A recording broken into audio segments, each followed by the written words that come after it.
Poin-poin yang harus dijawab untuk bukti ketersambungan nasab klan Ba'alawi. Jumlahnya ada 12 poin. 1. Leluhur Ba'alawi yang bernama Ubaidillah, wafat 383 Hijriah, tidak tercatat dalam kitab-kitab sezaman atau yang mendekatinya sebagai anak Sayyid Ahmad bin Isa bin Muhammad al-Naqib. Kitab-kitab nasab dan sejarah telah banyak ditulis pada abad ke-4 sampai 9 Hijriah, namun satu pun tidak ada yang menyebutkan bahwa Ahmad bin Isa mempunyai anak bernama Ubaidillah.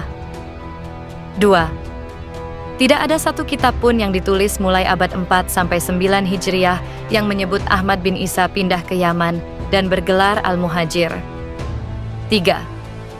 Tidak ada satu kitab pun yang ditulis mulai abad 4 sampai 9 Hijriah yang menyebut Ahmad bin Isa dimakamkan di Husaisah. 4.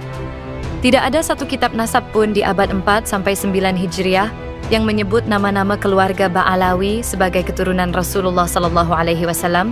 Nama-nama itu adalah Ubaidillah, Alwi, Muhammad, Alwi II, Ali Khali Qasam, Muhammad Shohib Mirbat, Ali Walidul Faqih, Muhammad Faqih Muqaddam, Alwi Al-Gayyur, Ali Shohibud Dark, Muhammad Maula Dawila, Abdurrahman, Abu Bakar Al-Sakran, dan Ali bin Abu Bakar Al-Sakran. Nama-nama tersebut tidak disebut sama sekali dalam kitab nasab sezaman sebagai keturunan Rasulullah.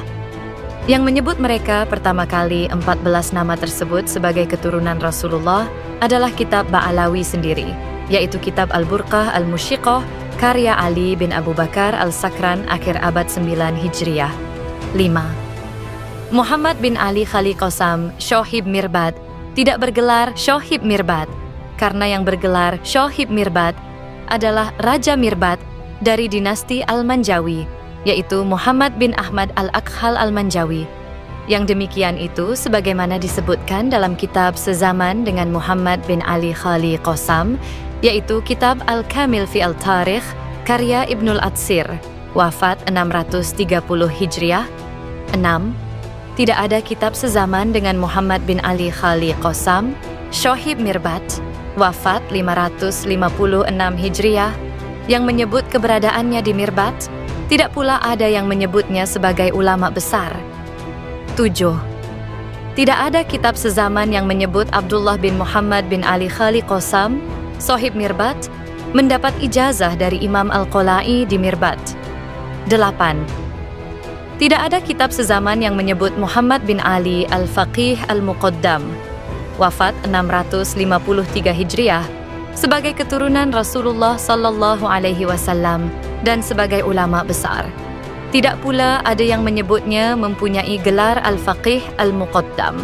9. Tidak ada kitab sezaman abad 5 sampai 8 Hijriah yang menyebutkan bahawa Jadid adalah saudara dari Alwi bin Ubaidillah.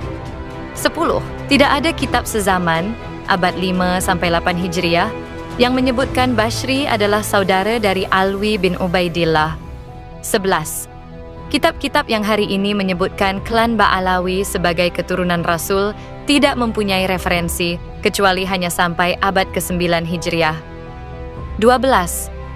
Hasil uji tes DNA klan Ba'alawi di dunia menyebutkan bahwa klan Ba'alawi berhaplogrup G, yang menunjukkan ia bukan keturunan Nabi Muhammad SAW dan bukan keturunan Nabi Ismail, karena keturunan Nabi Muhammad SAW terdeteksi menurut keterangan para pakar sebagai berhaplogrup J1. Itulah 12 poin hasil kajian Kiai Haji Imaduddin Utsman Al-Bantani yang sekaligus menjadi pertanyaan yang harus dijawab. Bisa disimpulkan bahwa dari 12 poin tersebut lebih menekankan pada satu hal, yaitu ketiadaan referensi kitab sezaman yang valid atau manuskrip yang valid yang sezaman atau yang mendekatinya. Selama poin tersebut belum bisa dijawab baik oleh pihak Rabitah sendiri atau siapapun yang membelanya, maka percayalah bahwa polemik nasab ini belum usai. Apalagi kalau mereka malah terus mengingkari syarat adanya catatan sezaman, maka selama itu pula nasab Ba'alawi akan terus diguncang oleh prahara yang mau nggak mau akan membuat mereka semakin rungkat. Minta publik, minta pertanggungjawaban Rabitah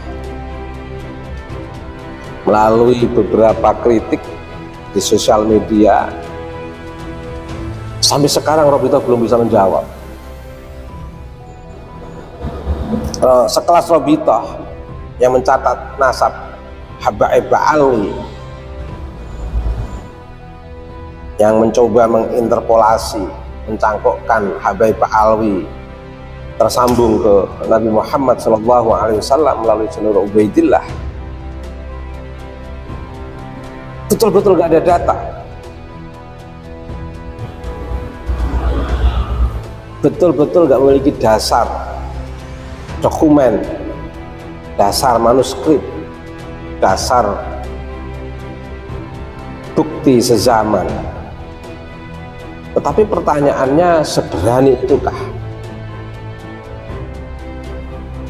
mengeluarkan buku nasab? Dan buku nasab itu menjadi tontonan yang luar biasa yang dipertontonkan oleh mereka, di antara mereka yang mendapatkan buku nasab itu, yang secara terang-terangan dipamerkan oleh Novel Al-Idrus dan beberapa bocil-bocil yang lain, akan blunder. Karena apa? Publik akan membaca buku itu relevansinya dengan 12 pertanyaan Kiai Imad. Karena 12 pertanyaan Kiai Imad itu juga sudah keluar. Nanti masyarakat akan membandingkan, sudahkah buku itu menjawab 12 pertanyaan Kiai Imad?